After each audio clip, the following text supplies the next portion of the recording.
En interactualité au Mali, la rentrée scolaire a pu avoir lieu ce lundi initialement prévu le 1er octobre. Elle avait été reportée à ce 4 novembre en raison des inondations qui ont frappé le pays. Ces inondations ont fait 91 morts et 151 personnes blessées. Selon les derniers chiffres officiels en date du 25 octobre, et près de 370 000 sinistrés, dont beaucoup avaient été relogés dans des salles de classe. Mais les efforts des autorités de transition ont finalement permis aux écoles d'accueillir les élèves. Latifat Kouenou.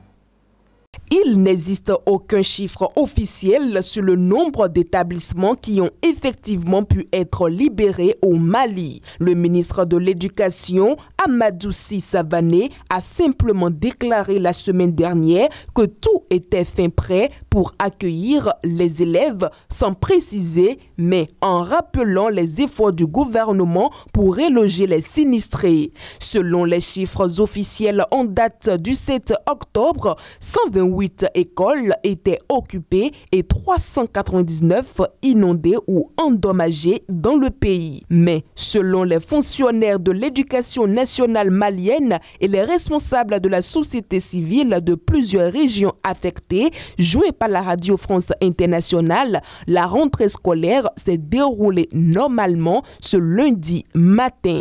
Certains établissements endommagés par les pluies n'ont pas encore pu être réhabilités, mais l'UNICEF, le Fonds des Nations Unies pour l'enfance, a fourni des abris provisoires pour accueillir les élèves. Le plus gros problème, ce n'est donc plus les conséquences des inondations, mais comme depuis une dizaine d'années, l'insécurité.